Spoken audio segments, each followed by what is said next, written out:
ধর্মীয় ভাবগাম্ভীর্য ও উৎসব মুখর পরিবেশে আগামীকাল সারা দেশে উদযাপিত হবে মুসলমানদের অন্যতম ধর্মীয় উৎসব পবিত্র ঈদুল আজহা। ত্যাগ ও আত্মসমর্পণের মহিমায় ঈদুল আজহা উদযাপনে ব্যস্ত দেশবাসী। আর এই উপলক্ষে রাজধানী ঢাকা সহ সারা দেশে নেওয়া হয়েছে ব্যাপক প্রস্তুতি। জাতীয় ঈদগাহ ময়দানে সকাল 7:30টায় অনুষ্ঠিত হবে প্রধান জামাত। এতে অংশ নেবেন রাষ্ট্রপতি ও প্রধানমন্ত্রী। থাকছে 6 স্তরের নিরাপত্তা বলয়। ঈদুল আজহা মুসলমানদের এই উৎসব কোরবানির ঈদ নামেও পরিচিত। ঈদের দিন সকালে মুসল্লিরা ঈদগাহ ও মসজিদে 2 রাকাত ওয়াজিব নামাজ আদায় করেন। ধনী গরিব নির্বিশেষে সবাই কাঁধে কাঁধ মিলিয়ে নামাজ আদায় ও শুভেচ্ছা বিনিময় করেন।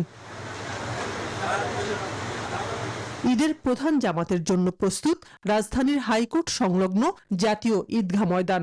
রাষ্ট্রপতি, প্রধানমন্ত্রী, বিচারপতি, মন্ত্রিসভার সদস্য সহ বিভিন্ন শ্রেণী পেশার মানুষ এতে অংশ নেবেন।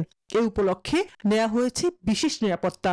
নারীদের জন্য থাকছে নামাজের আলাদা ব্যবস্থা। 35,000 ঈদ লাগছে মনে খুশি জোয়ার সবখানে, আর ঈদ লাগছে মনে বিকাশ পেমেন্ট সবখানে। মুসল্লিদের বসার ব্যবস্থা করা হয়েছে এবং মহিলাদের আলাদা ওযু এবং বসার ব্যবস্থা সম্পূর্ণ আলাদা রয়েছে। সকাল 8টায় বাইতুল মোকাররমে ঈদের জামাত শুরু হবে। এর আগে সকাল 7:30টায় সংসদ ভবনে ঈদের জামাত অনুষ্ঠিত হবে, যেখানে অংশ নেবেন স্পিকার হাফিজউদ্দিন আহমেদ। ঈদ ঘিরে রাজধানীতে সর্বোচ্চ নিরাপত্তা বলয় গড়ে তুলেছে পুলিশ। বৈরী আবহাওয়ায় ঈদ জামাতের বিকল্প ব্যবস্থা রেখেছে সিটি কর্পোরেশন। কুরবানির পশুর বর্জ্য দ্রুত অপসারণ করারও প্রস্তুতি নেওয়া হয়েছে। ময়দানকে কেন্দ্র করে 4 থেকে 6 স্তরে নিরাপত্তা বলয় গঠন করা হয়েছে। ঈদগাহ ময়দান ও আশেপাশের এলাকা এসবির সুইপিং টিম এবং সিটিটিসির ডগ স্কোয়াড দ্বারা সুইপিং করা হচ্ছে।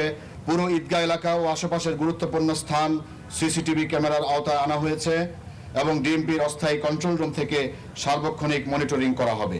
1 লক্ষের উপরে আমরা চট ব্যাগ সাপ্লাই দিয়েছি।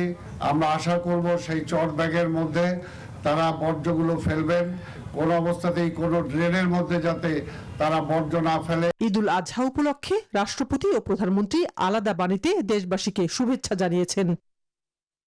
শাহনাজ ইয়াসমিন, নিউজ 24, ঢাকা।